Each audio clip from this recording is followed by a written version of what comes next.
Hello everyone. Today we are continuing with our polynomials. This is the next thing that I was teaching my students after our last video, so I thought I would keep going with the unit that I'm already on. We are subtracting polynomials today. In this case, I have a trinomial over here, meaning 1, 2, 3 terms, minus another trinomial over here.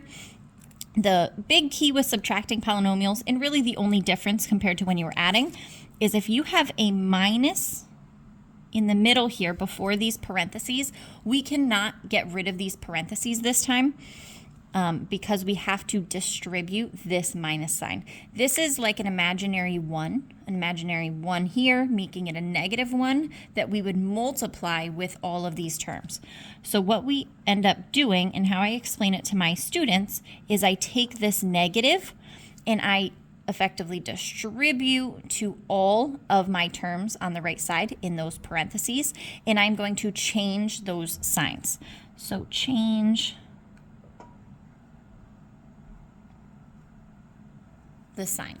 So I'm going to make this positive 36 here a negative 36x squared. That positive 4 is going to be a minus 4.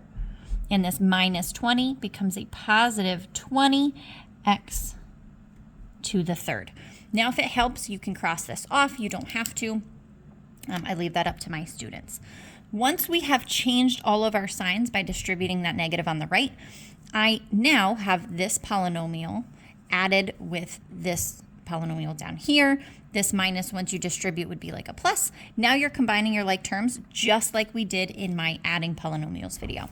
So I'm going to start with the highest exponent. You don't have to, but that keeps everything in standard form. My highest exponent in this case is a 3, so I have a positive 7x to the third.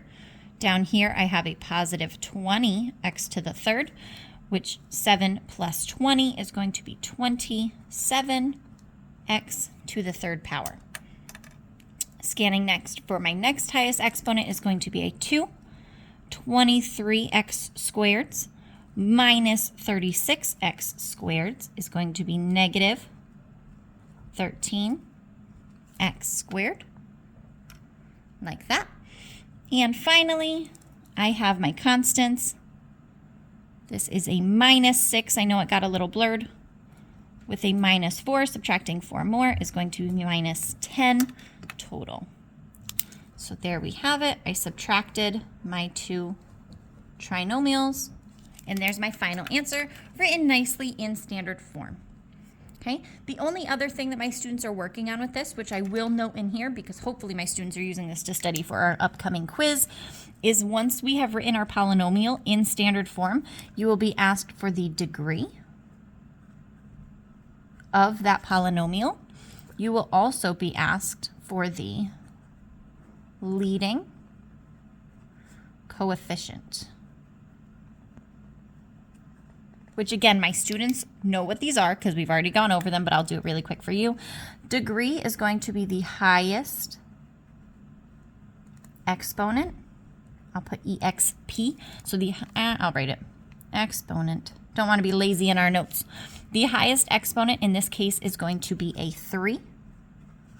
Right there, whatever the highest exponent is.